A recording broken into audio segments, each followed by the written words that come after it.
overlapping a little bit as things go on. We're still in the science versus religion section, but I wanted to cap that off with bring up Neil deGrasse Tyson. Neil's director of the Hayden Planetarium at the Rose Center in New York, and you'll also recognize he's the new host of PBS's program Nova Science Now. And Neil has something that I think will very nicely fit into what came up earlier this morning. So, okay. Lunch, by the way, is going to segue a little bit downtown. So I think it's going to be more like probably close to 2. But we started late. So are you okay? Yeah, I'll survive. Thank you. Thank you. I flew in from New York City this morning, so it's dinner time, actually. So I'm ready. You got dinner for me here. Thank you first for this invitation to come present. And I'm familiar with many of your names and faces, and I'm even close friends with some of you out there. What I wanted to do was put some issues on the table that I have not seen commonly discussed, and that I think they ought to be front and center for these next several days. Unfortunately, I missed Professor Weinberg's talk because I tried to get here. I woke up at 4 o'clock this morning in New York City to get here, and the best I could do was halfway through. I missed your talk completely, but I got halfway. You're forgiven. Okay. But I learned from informants that, in fact, we have some significant overlap in our discussion of Islam from 1,000 years ago. So forgive me if I repeat some of what you might have already heard, but I'm going to bring it out anyway because there's a broader context that I want to share with you. And I'm told I have full control here.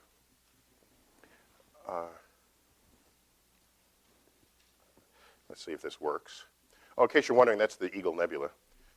One of the few photos that you'll see that are this beautiful that are not by the Hubble telescope. This is a 1-meter telescope at Kitt Peak Observatory in Arizona, and the shape of the eagle is not discernible. It's barely discernible in this frame because the eagle is about 2 or 3 times the size of this, and the head of the eagle would be up here. So up here, and the wings off to the left and off to the right. Perhaps the most famous image of Hubble is a close-up of this zone right here, which has been variously be called the pillars of creation, God's fingers, and all sorts of other sort of religious references. People feel that way when they look at images of the cosmos, of course. I was always curious, though, that in the same universe you have things like the underbelly of a tarantula, and when magnified, no one thinks religious thoughts when they make those observations, when it's part of the same universe.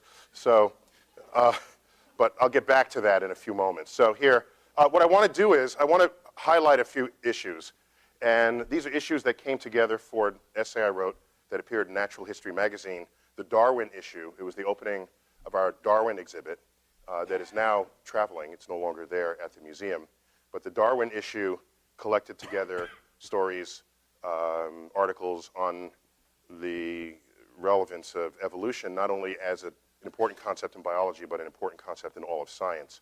And I thought long and hard about how could I possibly contribute to this, because I don't know enough biology to be meaningful in that issue. And then I realized that there are elements of, in fact, the intelligent design movement that clearly there's a lot of teeth that people attending this workshop have put into that subject. And I asked myself, do I have anything to contribute to that? And I realized that I did. And so I want to sort of fill a niche that I think is left unfilled. So let's go through. Let me first start off with Ptolemy. I don't know if we know that he really looked like this, but Ptolemy, was one of the greatest scientists ever and most influential scientists. And his most important work is, of course, Al-Majest, which is Arabic for the greatest. And in it, he sort of codifies the geocentric universe. And this Earth-centered universe prevailed for centuries until Copernicus and Galileo turned that around. But what I want to call your attention to are notes that he penned in the margin of the manuscript of his work. Let me remind you that back then, you would look up at the night sky, and the planets would move against the background stars. They would wander, because that's what the word means in Greek, is wanderer. And there were 7 of these objects, the sun and moon included. And they would just kind of move. They'd go to the left, and then they'd slow down and pause, and then they'd back up, and then they'd reverse again. And this was a mystery, complete mystery. And of course, the heavens were not Earth, and so the fact that you didn't really understand what was going up there was kind of okay and expected, because that was the work of the gods. And we, being mortal down here on Earth, if you can't understand it, don't lose sleep over that fact. You perhaps never will. Now, Ptolemy had sort of the best going explanation anyone had put forth with the epicycles and the like.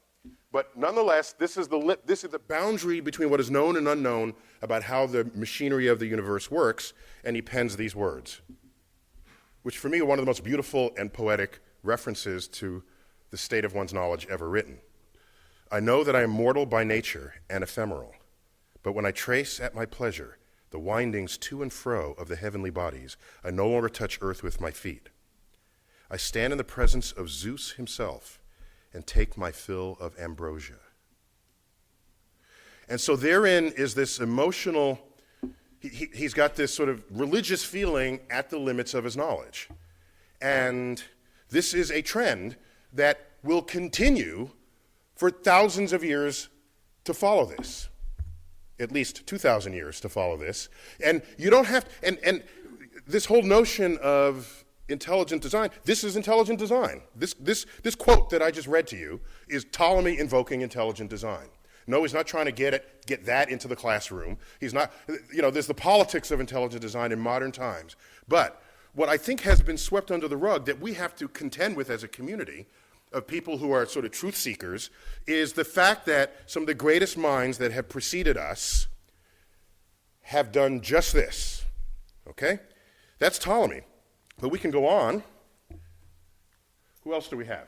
Oh, Galileo, interesting case. Galileo was kind of an exception to this. We all know he was a deeply religious man, and a lot of the trouble he got into was because he was just kind of obnoxious, all right? He could have made nice with the Pope, and he did not. And of course, I'm paraphrasing. I mean, that's the Reader's Digest version of what happened over that period. But let me share with you some lines that he wrote to Christina, who was the Grand Duchess of Tuscany. Some of these quotes you've heard before, but I think they're worth taking to heart. The Bible tells you how to go to heaven and not how the heavens go. That's one of the famous quotes attributed to Galileo. Another one is, I don't feel obliged to believe that the same God who has endowed us with senses, reason, and intellect has intended us to forego their use. And so he was kind of I see him as one of the first to say, all right, if religion if there's any point and purpose to it, it's not to serve as a science textbook. Okay, so he was kind of the first to suggest this division, not to get rid of religion. Of course, like I said, he was a religious fellow himself. But it gets interesting when we get sort of philosophically interesting when we get to this gentleman. I can back up here. Sir Isaac Newton. Now, I don't know what you know of Isaac Newton, but everything I've read of his tells me that there's no greater genius to ever walk the surface of this earth. I'm just I don't know if you've ever felt that about anybody. I didn't feel that about anybody. But you just read what this man wrote, okay? Line by line by line. This guy was plugged into the machinery of the universe. I think he's unimpeachably brilliant. Unimpeachably brilliant.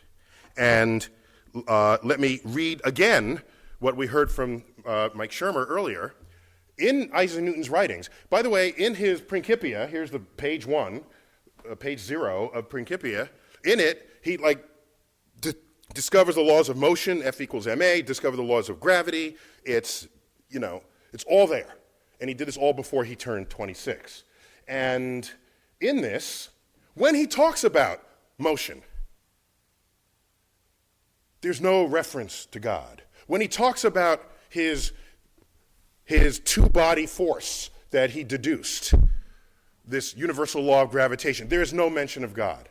It's just not anywhere there because he understood it. He was on top of it. He was there. Even though the understanding of the motions of the planets before he came along was given unto God because nobody understood it.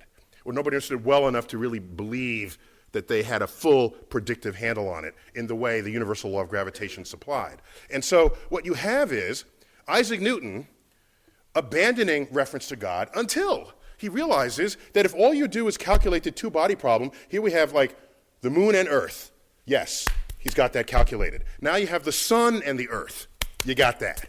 But wait a minute, now the Earth and the moon go around the sun, and sometimes we're close to Mars and sometimes we're not. And when it comes near Mars, there's a tug that's stronger there than in any other part in the orbit. And then it comes over here, and then Jupiter tugs. And it's all these mini tugs. And so he's got to do this two-body problem for Earth, the moon, Earth and the sun, Earth, moon, and Mars, Earth, moon, Mars, and Jupiter, and it becomes a rapidly complex problem.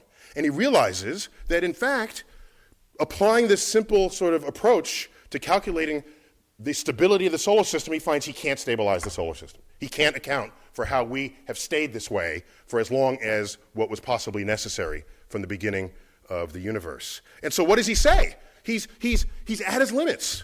He's at his limits. And so you read Principia, God is nowhere until you get to the general Sholem. And then he says the 6 primary planets. Back then there were 6 planets, okay? Now there's 8, in case you haven't been keeping track. Even if you thought there were 9, there are now 8.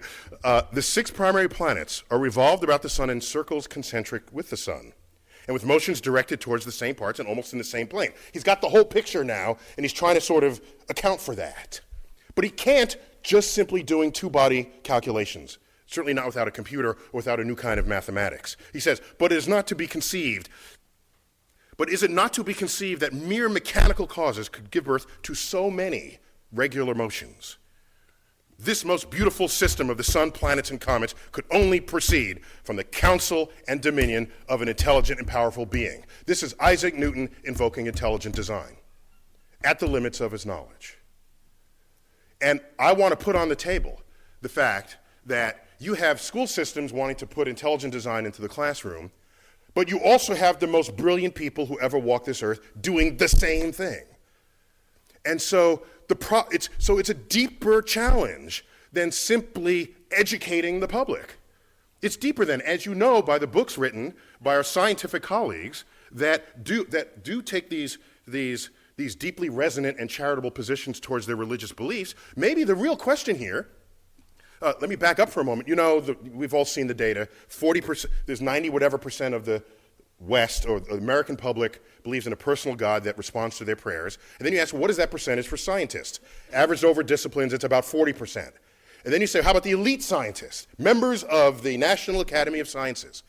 An article on those data recently in Nature, it said 85% of the National Academy reject a personal God.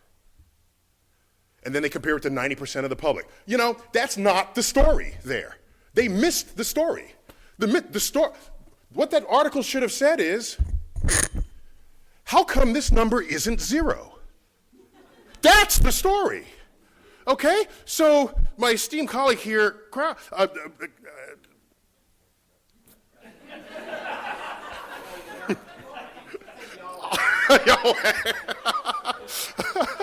Professor Krauss here says all we have to do is make a scientifically literate public. Well, when you do, how can they do better than the scientists themselves in their percentages of who is religious and who isn't? That's kind of unrealistic, I think. So there's something else going on that nobody seems to be talking about. That as you become more scientific, yes, the religiosity drops off, but it asymptotes.